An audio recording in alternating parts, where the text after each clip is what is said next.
You know those roads that, let me show you the road I'm traveling on. This is one of the like most dangerous roads. It's called Monroe Highway in North Carolina.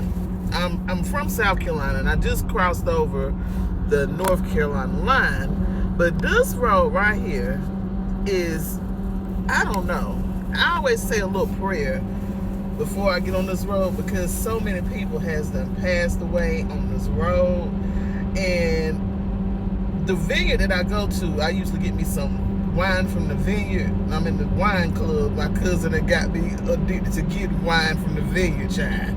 So I signed up for the wine club and you get 3 bottles every 3 months or whatever. I mean, at a discounted rate by you being in the wine club. However, it's cheaper to go get it from where I live instead of them, sending it to me, mailing it, because you have to pay for shipping, and they're bottles of wine. But I'm talking about so good. I might implement it. I done showed a video of the vineyard before, and they had like little dance things, line dance things and stuff sometimes too, events and stuff. But in order to get to this place, I have to go on Monroe Highway, and this road, it's just so curvy, so hilly, and this road is actually Union County, which is where Jodeci them from. Jodeci, I think Fantasia family from there too. It's real country. Let me show it. But y'all, so many people that passed away on this road. It is ridiculous. And I think these roundabouts they done implemented that kind of help with all the curves and stuff, like what's coming up right now. Because basically, this is kind of like a lot of farmland when you think about it, It's a nice park down that way. It's called Cane Creek Park, too, if you've seen that sign that people go to. Real nice park. Big, water, body of water you can go to. But I always say a little prayer when I get on this road. Because, baby, and I don't like to drive on it at night. Like, the last time I came, it was me, Chris back there, too. And say, hey, TikTok, Chris. You can barely see him. But it was him, me, and my grands. And we was driving back at night. Because after we left from there, we went to the mall in Monroe. And then I got my wine, went to the mall, and, ate out and stuff. And on my way back, oh, my God, I was so scared. Oh, let me show y'all this place right here. It's called Furniture Factory Outlet. Baby, you can get some cheap furniture there. I don't know if it's still open. Furniture Factory Outlet World. Anybody from the surrounding areas, honey, if you don't know about that place, honey, I don't know what you try. I remember my mom used to go there back in the day and get a lot of furniture. And it's a meat center down this way too. That some people go to, but we got a little meat center in our hometown. And my brother used to work down this road. I can't remember the name of it was a little town called Mineral Farms. One thing about the area I live in, it's a lot of plants, a lot of factories and stuff, which provide most of the jobs in these little small towns in South Carolina and North Carolina. And another roundabout. I guess this is a what you call it? A ride with me? Or a day in the life with me? I've been wanting to go to this place right here. It's called Grits Restaurant. Look, I'm gonna slow down for a minute. It's down in that little hill right there. Little country, restaurant. Look like a little house. But some places in South Carolina, North Carolina, you gotta be a little particular, like, okay, do they accept my kind? I'm just being real. Like, Lord knows I love everybody, but it is some racist people out here that really don't like us. You know what I'm saying? And shoot, but it's a few restaurants in my hometown, and black people say they don't go there because they feel that they not welcome. But I go there and they cool to me. They don't act no type of way or whatever. But it's a motorcycle club. Yeah, I go right on up in there, get some wings. They got some good wings up in there too. But let me show y'all how you can get some nice houses here in Monroe too for cheap. Like the land, I hear the land is so cheap. Considering, Charlotte.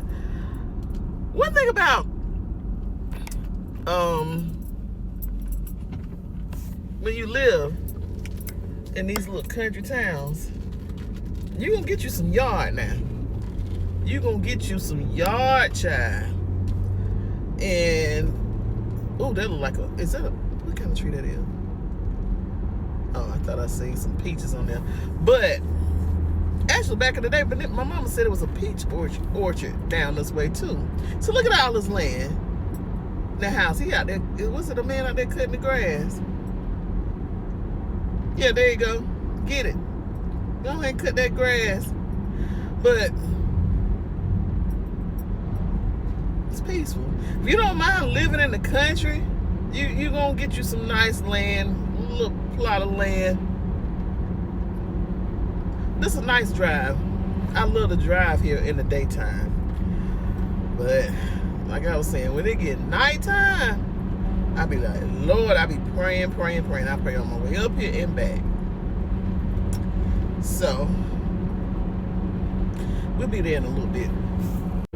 Look at this. I don't know what it is about picket fences. I love picket fences and barns and stuff. I love to see that. And look at that house right there. Which is the reason why I love to drive on these roads. Just look at houses. I actually at one time wanted to be in real estate because I used to work for a mortgage company. I wanted to be a realtor. And I mean, I probably still could. Like, look at all this land. How much land this is? How many acres it is? It don't say how many acres. It is so many acres of land that's being sold, like in South Carolina and North Carolina. I'm talking about hundreds of acres of land at one time developers are buying up. Yeah, and not too long from now, I think it's going to be a good time. It's going to be a buyer's market. Don't take my word for it. I'm just saying. From what I've been noticing, it seems like that's what it's going to be.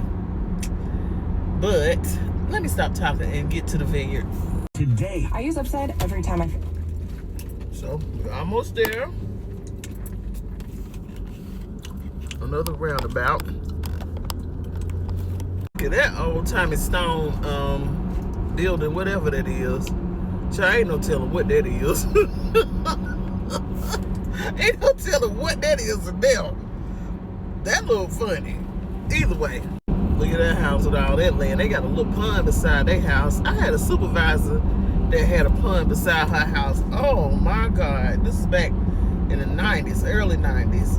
And it was a plant that I worked in, and I got cool. Me and a few other girls was cool with the supervisor. When I tell you, her house is so nice and had a nice pond, but her husband was never at home. Everybody knew he was cheating on her. He had a whole, I should show you this cornfield. If I see another one, I'll turn it this way. But it's a big, pretty cornfield right there. But child, money don't bring you happiness, because she had plenty of money. She wore nice clothes. And her husband had a really good job, and she was a supervisor. That was just her spending money. But she was very unhappy. Very. This is a little nice development looking like they're making right here.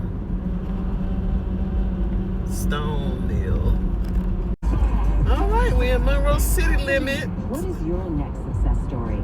At University of Maryland Global Campus? I might ride through the town of Monroe just to show y'all. Now, as we in town, the houses get a little closer together, then spread out, That's how it is. I like Monroe. I'm going to turn this road down here. Turn right here. It's up in the cut, y'all. They go right here. Quick little left. And I'm here. Pull up and go in. And here's some of the